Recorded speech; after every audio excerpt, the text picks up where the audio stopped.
over Hi, Facebook. the Hi, internet. YouTube. Wow. Feel like we're hacking into the Pentagon. Is that going to get us shadow banned? Yeah, don't say things like All that. right, let's They're not watching say us those now. words. We We are have to friends. be like semi-conscious masculine when we're on social We media love these the days. government. Yeah, we love you. We actually do. We love all of you. Okay. We just feel that you're not in integrity. All right. Fantastic. We are out of integrity with our start time. It looks like our gain is good. If you guys can hear us, can you say something? If you can hear us on Facebook, please say something. Thumbs up. If you can hear us on Instagram, please say something. Did you check Hey. if they're saying something? All right. So I think we can see your chat here. All right. Awesome. Okay, what if I say something here? Hi. Okay. Here we go. All right, wonderful, wonderful. It's great to be with Awesome. everybody here Luisa today. Liliana. Hola, Luisa Liliana. Oh, great. All right, Darren. So what's Cesar, up, bro? what's up? Here we are. Here we are. We are live on the internet. Yeah, and we're excited. We're here. We're here to talk a bit about the work with men, conscious masculinity, all the amazing things that are happening in that realm right now all over the world, and particularly today we just wanted to do a talk on what I call the wound to wisdom road, which is really about like this challenge that a lot of men particularly face. I mean, women face this as well, but I think in patriarchal culture there is this programming that men go through where they're taught to be emotionally suppressive and not to open themselves. And I think the woundedness that happens not only to themselves, but their relationships with women and other people because of that is becoming very exposed and revealed. And I think that's really amazing. And I've been really just honored to see that in a lot of men in my life and in my life as well, just charting how I've been moving more and more into a place where I can more and more open my heart and just try and get an understanding of what are the wounds that have been leveling, and closing down my heart so that I don't have emotional intelligence, which is to me such an important thing that all of humanity really needs to step into right now. Yeah, definitely. And I can totally relate to that whole paradigm of, as young boys, young teenagers, young adults, as men, how we are encouraged to actually not go down that route. Was that your experience? Yeah, big time. I mean, very much so. I think, and I think a lot of this is so, I'm going to use the word insidious, which means it's so just almost like automatic in our culture to just tell people to not be emotionally expressive, that it isn't really until I was mostly a young adult that I started to realize that in my personality, it was like my gears couldn't shift properly, and I found myself, especially when I got into intimate partnerships with women, I'm heterosexual, in any intimacy, whatever proclivity you are, intimacy always brings you into wanting to connect to someone on a deep level. And that means all the barriers that you have will be brought up. Yeah. So I particularly start to see that in my relationships with women. In fact, when I look back on like my relationships in high school with women, I just, God, I was just, and I mean, it's okay. I think most of us can look back and be like, okay, we were just learning. Yeah. But it's amazing to just see the growth, at least that I've gone through, and still the growth that I have to do, to be more emotionally available to my own process and also to my relationships and how important that is. Yeah. I cringe because I think back to That's the word, cringe. to my own experience and all the damage and all the impact that I did to partners in the past when I hadn't even started my inner work, started that exploration. And yeah, our wounds will definitely have us seeking outside for something that at the end of the day we can only provide inside, but we don't know that. And it's a unique experience for everybody. I think everybody's got a very unique journey for themselves. And you've been on a really beautiful journey. One thing that I really enjoyed about befriending Cesar in the last year, we've become really deep soul brothers, is he came to Costa Rica on kind of a mission to open your heart.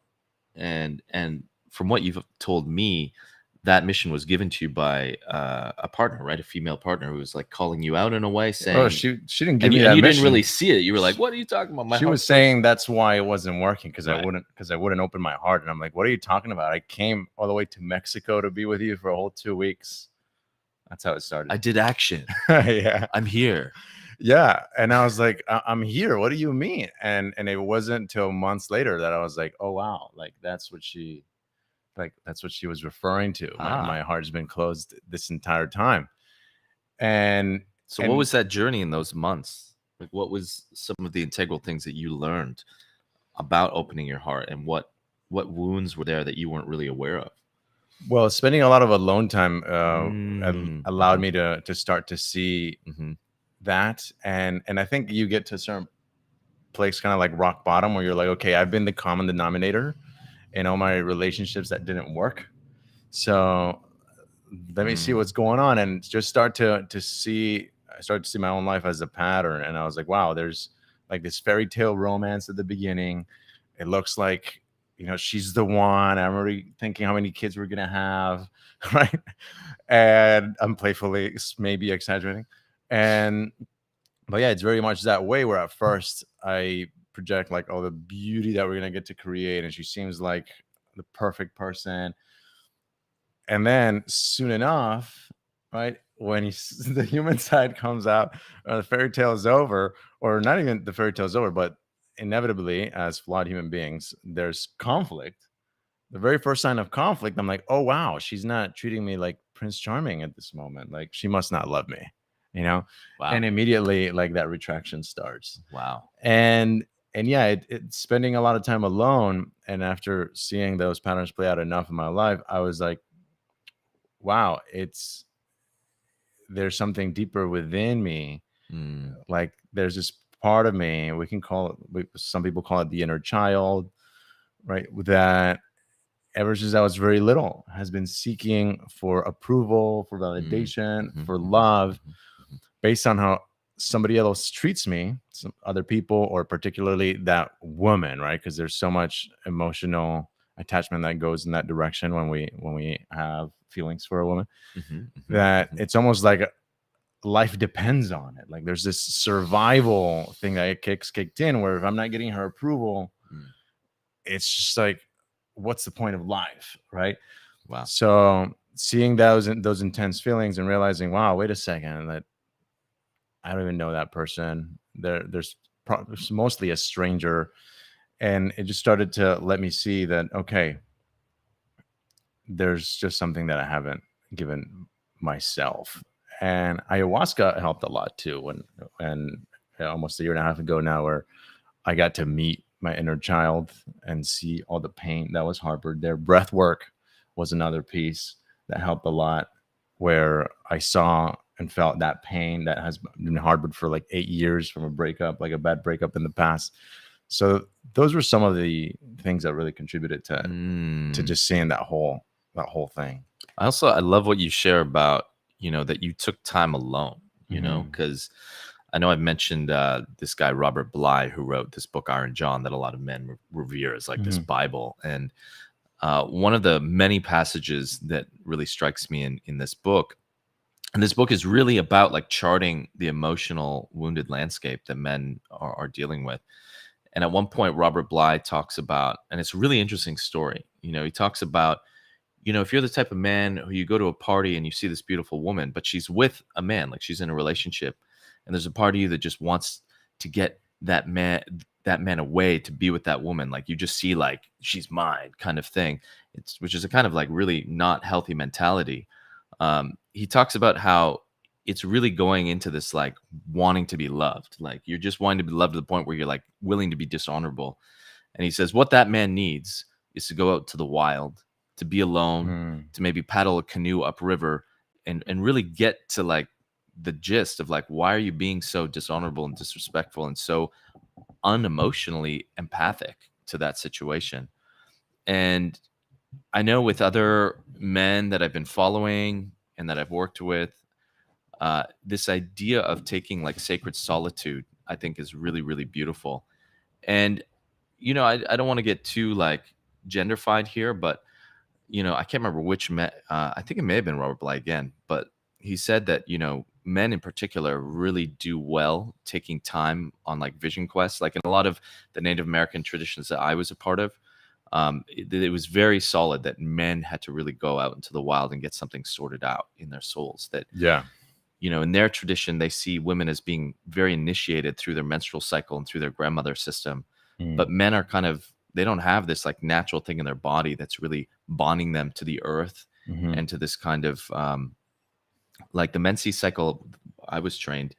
It's actually women getting very in touch with their emotional clearing each month. And so they don't really have a choice. It's there and it's present. Hmm. Whereas men can be a lot more evasive and hide. And Yeah. so I think going out and spending time alone, and just to close on this, I see it a lot in Costa Rica, which has become a bit of a refugee site, but also a site for like people to do inner work. And I see a lot of like men on solo journeys here, Mm. traveling around, and it's really cool because I'll see them, and then I'll see them a couple of months later, and some of them have like grown out a beard, a little scraggly. I Yeah. could tell they've drank a few ayahuasca Got ceremonies, my own.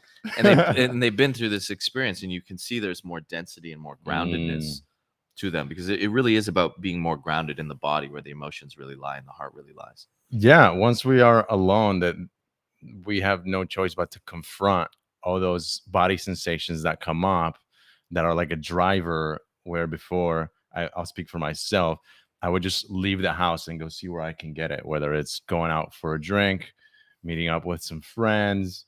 I mean, in Miami, where I spent 22 years, there's social life is so vivid. So there's always so many people and women to gain that validation from, that approval, and having tons of people over my social gatherings.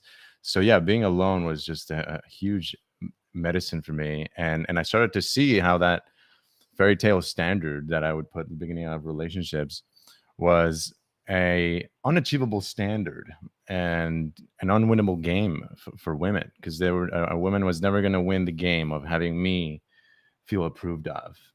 It was being on my own and sitting with myself that then allowed me to start learning, okay, I I gotta give that little Cesar, that 4-year-old Cesar, that love that he didn't feel when he was 4 years old, Mm-hmm. and then again when he was 8, and again when he was 12, again when he was 21. Um, so yeah, it's a beautiful journey. Is that your Oh, mom? yeah, my mom's calling This me. is perfect. This is perfect timing.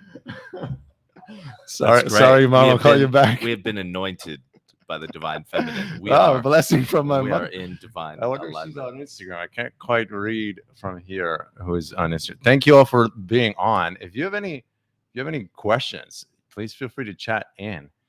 Let's see. Oh, here. Oh, what a great surprise. Hey, someone of your friends. Oh, nice. Yeah, feel free to chat in on Facebook or YouTube, and on Instagram. Maybe we can catch it from here. So yeah, let's talk a bit about the process that we are holding down for men come the end of this month, because we have very exciting news. We're leading this retreat called Kings of the Heart in the glorious jungles of Costa Rica, right here 5 minutes down the road at Posada Natura. Yeah, and for me, there's two roads here. You've got the road of spending alone time with yourself, which to me is always so rich. Mhm. And I'm an introvert extrovert, so anytime I can get introverted and hermit, there is a confronting of yourself that can happen, and just building up that delicious resiliency of knowing that we have so much wisdom already within us. And oftentimes, because we're so externalized into social media and just being busy in the world, we don't tap that reservoir, which is so powerful. But the other thing that for the men's work, particularly in this like wound to wisdom road, that's so vital, is getting men together, getting them together in men's circles, men's groups, and then the retreats as well offer these really beautiful, intensive moments where we can really galvanize like some really bold experiences together, really push ourselves through some transformational experiences, but also have time to really retreat, to rest, to revel with each other. So on this retreat that we're architecting, Kings of the Heart is really about looking at the archetypal technology of king, warrior, magician, lover. But within that opens up and spawns so many activities. So, we're going to have a lot of sharings. Obviously, we're going to do a really beautiful sacred fire ritual at the beginning to really let go of our grief. Mm-hmm. We're going to have a temescal, purification sweat lodge, and we'll have a lot of ecstatic dance and shaking medicine, which is really to excite the body and really shake up the traumas. Where are they hiding? Like oftentimes we need. I'm excited for that one. Yeah, I I haven't mean, done. that's something that I've been teaching over the years, and I have it as well in my sound healing trainings, Mm-hmm. because oftentimes to really get to the wounds, it's not a matter of just like thinking it out. Right. It's about moving the body, which is also the mind, and really shaking and really getting into what's known as an ecstatic state. And ecstasy, a lot of people might think is just enjoy, but ecstasy actually means intense feeling states. Mm. So it's about, we're going to be building containers for men to safely and encouragingly go into spaces where they can feel and they can actually move things that may be really stuck and old. Yeah. And when that old stuff comes out, you want to have a space where you can let out a lion's roar. You think about all the unhealthy relationships men and fathers have. There's no blame games here, but there's just a lot of internalized rage as well that men often feel because of all that emotional suppression.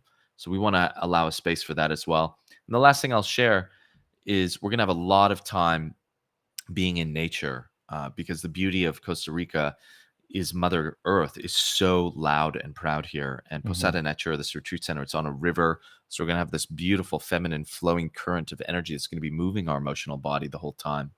And then we'll have time to go out into the rainforest. There's a 1,000-acre rainforest reserve connected to the retreat center just down the street. And we're going to do some hikes and really just be in the reset that happens when you're immersed that powerfully in nature. Yeah. And I think there's a magical thing that happens when, because solitude, there's a lot to be said about that. But as you were speaking, that group setting, the beautiful thing that I see is that the moment one person has the courage to just open up, be vulnerable, share something, that starts to slowly break down the barriers for others, in this case, for other men, to be like, oh, wow, like maybe I haven't expressed myself in that way. Like that was beautiful that brother said what he said. And then there's this relatedness, because at the end of the day, we're not that different, right? So then there's that feeling of relatedness. And then the person number two might be like, well, you know what? This is what happened to me, or this is how I react in those situations, or this is what I'm ashamed of that I do. And then before you know it, we're just like in this beautiful pool of raw, authentic sharing. And these things that out there in the real world are seen as unacceptable, you can't express yourself that way, all of a sudden inside this container it becomes okay. And I think that's where healing starts to take place. Yeah, it's a sacred solidarity. And yeah, I've seen exactly what you've just described time and time again. And it's always like the beauty and the richness of it. And, for me, I do a lot of teaching facilitation, but one thing I love is just being able to just like really lean into the group. I don't necessarily need to even like teach something a lot of the time. It's just providing a space for people to share. There's such a sense of relief that once the momentum starts and a few people get into some really deep shares, you can see in the room, like people just like, whew, thank gosh, I can just be in a space. I've been waiting to talk to someone, for someone to listen. And again, just to like contextualize for men, especially, we've been sort of programmed by society. And I mean, I was describing this to our team the other day, like one of my default patterns is to work like in this martyrdom complex where I'll just like blast through walls of resistance and like I'm tired, drink another coffee, and I've had so many burnout situations in my life because I'm still struggling with like how to ask for help and like how to just acknowledge that, it's not actually a virtuous thing. Even though I grew up watching Rambo and all these movies where these like men seem to have unlimited power to like fight all these armies on their own. It's bullshit. Yeah. Like it'd be great. It'd be great to have like a conscious masculinity Rambo movie, where like maybe after killing all those guys, he's like washed up in his 60s and he's super traumatized, depressed, maybe drinks some ayahuasca, Yeah, or has some be tantric just sex. I don't know. or cry his eyes out, by the river, and or like just be held by Yeah. his bros. I mean, I think the younger generations now are getting a lot more beautiful modeling. Yeah. But like, when I was growing up, a lot of the paragons of masculinity were just these like cold-hearted, bloodthirsty killers, Mm. and that was like a whole generation of just programming. Like when you look at the desensitization that has with all that violence, yeah, no wonder a lot of men, when they cross the threshold into adulthood Mm-hmm. and they start to accumulate a lot of unprocessed situations, especially in their Mm-hmm. love life, man, it can be like a pit of despair. And I see that Mm. particularly when we come to the warrior archetype. I share Mm. this often that there's so much woundedness around the warrior, so much grief because our Mm-hmm. culture is still, I mean, what's happening in the world right now, it's just like there's still this like obsession with war and almost Mm. seeing war as like a good thing. There's this romanticization of just throwing largely male bodies into conflict, Mm. and treating them like disposable weapons. And Mm-hmm. and I think that's impacted for thousands of years the collective male pain body. Mm. And whenever we look at the warrior, there's all this like ancestral pain that comes up as well. A Mm. lot of men have shared that abuse cycles started, when their grandfathers came back from war. So Mm. so there's also like the ancestral component, which Yeah. which gets very deep and Yeah. very profound if we can do that process work as well. Yeah. Okay. Yeah, the archetypes are such a great tool, and I'm starting to learn more about them, and I'm really Mm. appreciating that whole process. Hmm. Going back to the wounds, or the wound to wisdom road, how exactly would you say that the wound eventually becomes wisdom? Like, what's really the benefit of exploring a wound? Because a lot of times people are like, you know what, that happened to me, I don't want to revisit that. That's in the past. Why would I want to rehash that? Yeah, I mean, this is the wound to wisdom thing is something. Again, I gotta honor Robert Bly, the late Robert Bly. I mean, prayers up. The guy passed away this year, and he left such a beautiful mark on the men's movement, the human movement. Really, he has this beautiful Mm. phrase in his book where he says, uh, "Your genius is in your wound," Mm-hmm. and if you take that into what psychologists talk about trauma and pain, the idea is that when we go through some kind of wound, we fragment. This is the beauty and the power of our psyche. Actually, we can like, it's like a big human natural cosmic computer. We can fragment an experience, kind of compartmentalize it, place it into a place in our field where we don't really have that much access to it. It's like, Mm-hmm. phew, okay, that experience is far away from me. I can just keep it over there.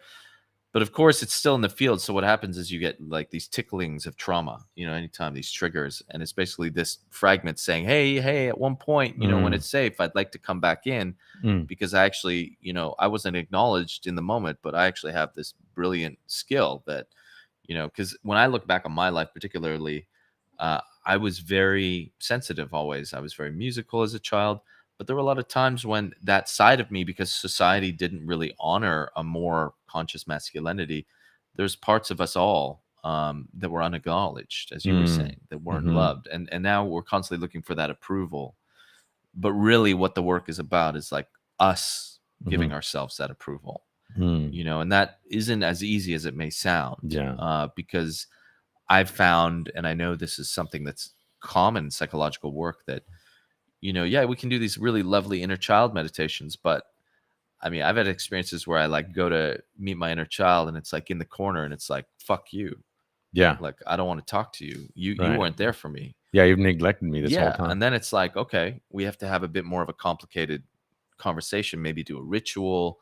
Maybe there's some things that I actually do in my physical Mm. life to build more of a container for that innocent, tender part of myself to feel more safe to come back into the room of the soul. And Mm. um yeah, but yeah, to me, there is an obvious feeling when the integration happens. You can even feel, like I was working with my therapist the other day, and he said, when you do this integrative work, you'll feel heat, you'll Mm-hmm. feel ripples of like radiance coming back, Yeah.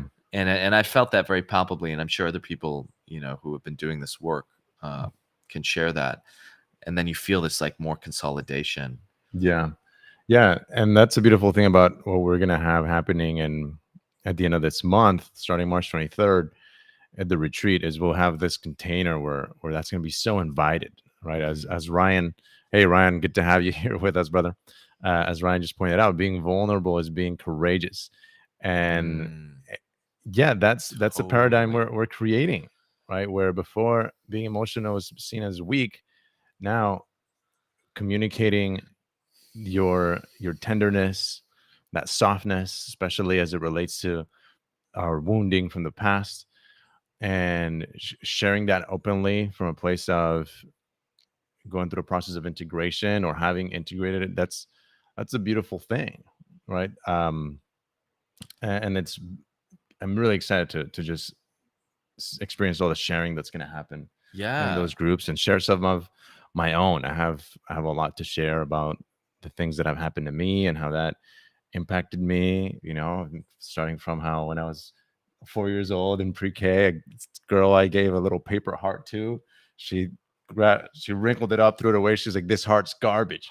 And from that point forward, for the next Oh, for the next 24 years no. of my life, I did not approach a single woman to display my Wow. interest, even though I had a crush on her, unless I had concrete evidence that she likes me first. That's exactly how it went for the next 24 years of my life. Wow, man, but how cool is it that you've gained this intelligence, this insight, Yeah. because this is like like to me the work gets so interesting at this point because it is about understanding the psyche, which is literally the Greek definition of the soul, and Hmm. how memories and fragmentation and reconsolidation, like it's really like the magician in me gets really geeky on this because Hmm. it's like it's super cool to be Mm. able to like just retrace things that happen, because when we're children we're just a sponge Yeah.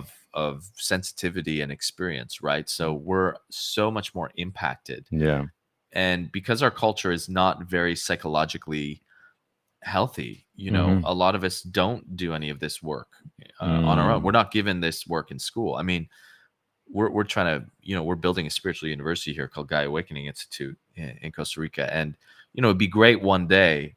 And I'm going to plant the seed that we can have like schooling for people when they're teenagers, Hmm. before they go through their rites of passage, to like do a review of their childhoods and try and figure Hmm. out like already early on what are the like, in yoga we call them the sanskaras, like the scars on your soul that we can already start to heal, because Yeah. a lot of time we wait till we're in our adulthood until some fucking catastrophe happens, Yeah.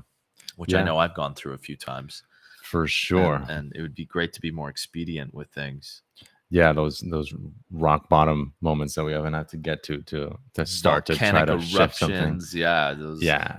Yeah. yeah, That's the importance of the work too. Like it doesn't that way you don't necessarily have to get to rock bottom to yeah. start to shift something in your life. By doing the work, you can just start to see the impact that certain patterns are currently having, and you don't have to wait till it gets worse before you shift directions, before you start to have space for other people, for those that you love showing up differently than how you hope they would show up, or Hmm. for ourselves more than anything, Hmm. right? So yeah, I mean, perhaps we could begin to wrap up. We're almost at a half Yeah. hour. Well, I just want to put it out there, for anyone who's keen, the 7-day retreat at Posada Natura, which is the home of the Guy Awakening Institute down here in Costa Rica. We're near Manuel Antonio.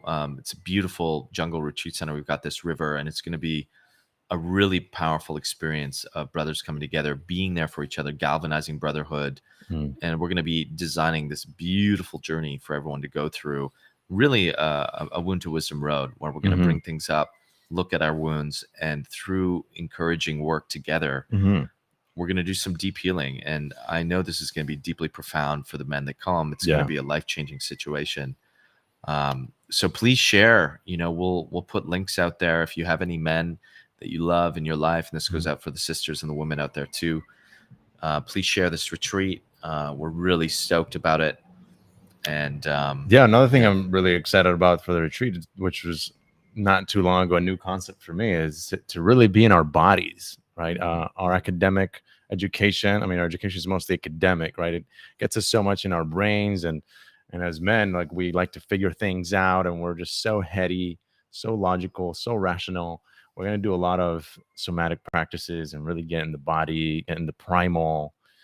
I'm gonna chop wood We're Are gonna we gonna chop we're some gonna wood? chop wood. We're gonna roar.